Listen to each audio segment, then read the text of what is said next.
Final story from the Tall Book of Christmas this year will be in the Great Walled Country by Raymond MacDonald Alden.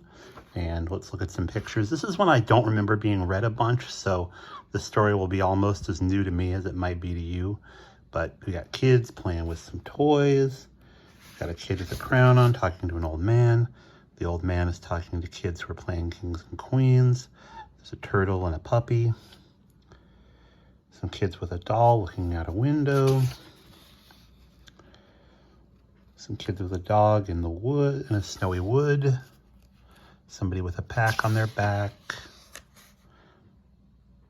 Some kids looking at somebody holding a doll again. No real animals in this picture unless that bird is real.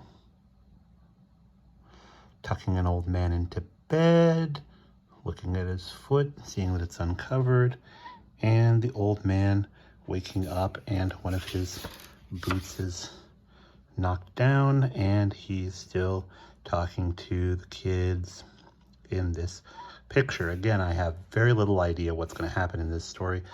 Maybe it's a Santa story. We will find out.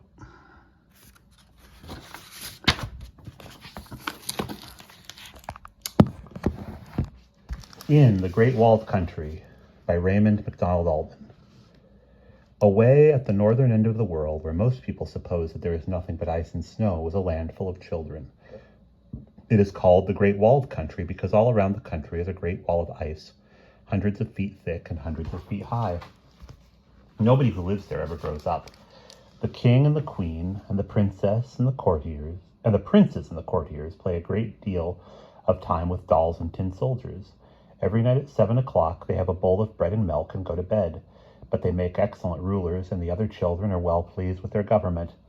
In the Great Walled Country, they never have to buy their Christmas presents. Every year, the day before Christmas, Grandfather Christmas, I suppose we would call him Santa Claus, goes into a great forest of Christmas trees that grow just back of the palace of the king.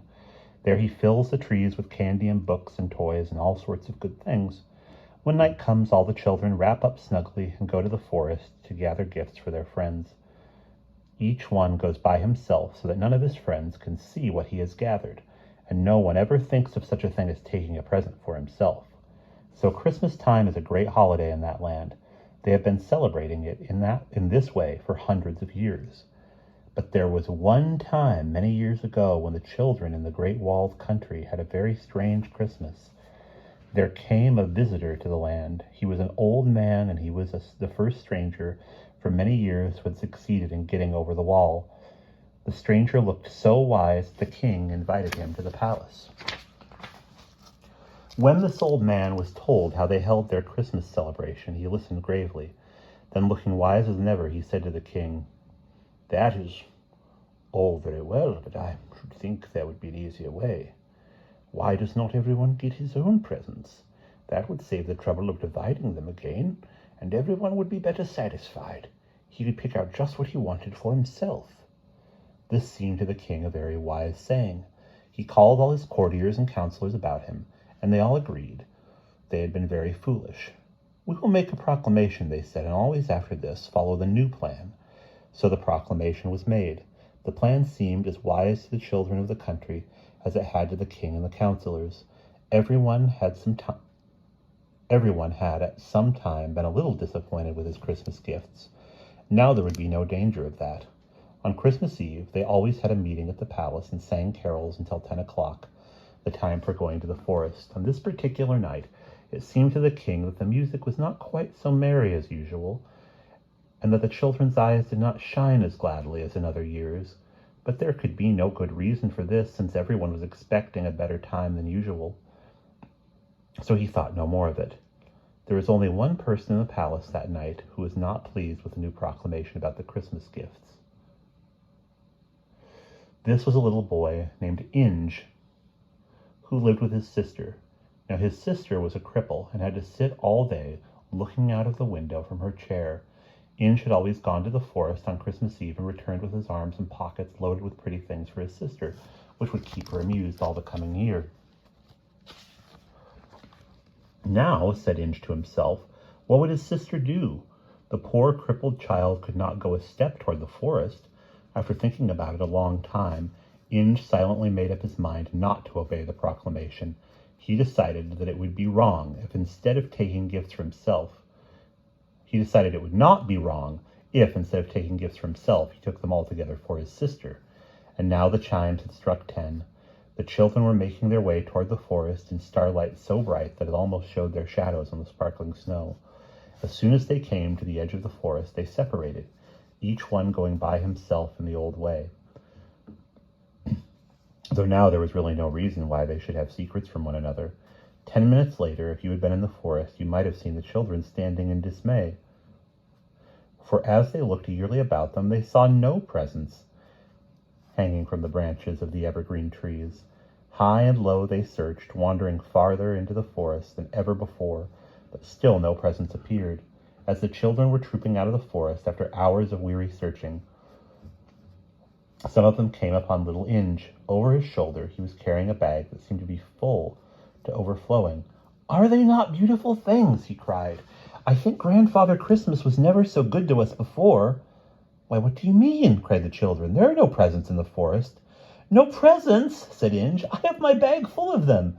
But he did not offer to show them because he did not want the children to see that they were all for his little sister. Then the children begged him to tell in what part of the forest he had found his presents.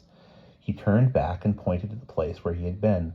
"I left many more behind than I brought away," he said. "There they are. I can see some of the things shining on the trees even from here." When the children followed his footprints in the snow, they saw nothing on the trees. They thought that Inge must be dreaming. On Christmas Day there was sadness all through the great walled country, but those who came to the house of Inge and his sister saw plenty of books and dolls and beautiful toys piled up about the little cripple's chair. When they asked where these things came from, they were told, "Why, from the Christmas tree forest," and they shook their heads, not knowing what it could mean. The king held a council in the palace. He appointed a committee to visit Grandfather Christmas and see what was the matter. The committee set out upon their journey. They had very hard work to climb the great wall of ice that lay beyond their country and where Grandfather Christmas lived, but at last they found themselves in the very place where Grandfather Christmas lay sound asleep. It was hard to waken him, for he always slept 100 days after his Christmas work was over, but only by turning the hands of the clock around 200 times. But it was only by turning the hands of the clock around 200 times that the committee could do anything, but at last Grandfather Christmas sat up in bed, rubbing his eyes.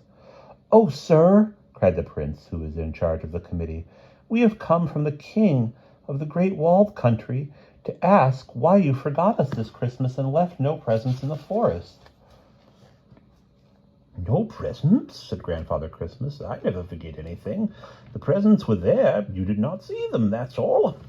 But the children told him that they had searched long and carefully. "Indeed," said Grandfather Christmas, "and did little Inge, the boy with the crippled sister, find none?" Then the committee were silent. They had heard of the gift at Inge's house and did not know what to say. "You would better go home," said Grandfather Christmas, "and let me finish my nap. The presents were there, but they were never intended for children who were looking only for themselves. I am not surprised you could not see them. Remember that not everything wise travelers tell you is wise." And he turned over and went to sleep again. The committee returned silently to the great walled country and told the king what they had heard. The next December the king made another proclamation, bidding everyone to seek gifts for others in the old way, in the Christmas tree forest. So that is what they have been doing ever since. And that's the end.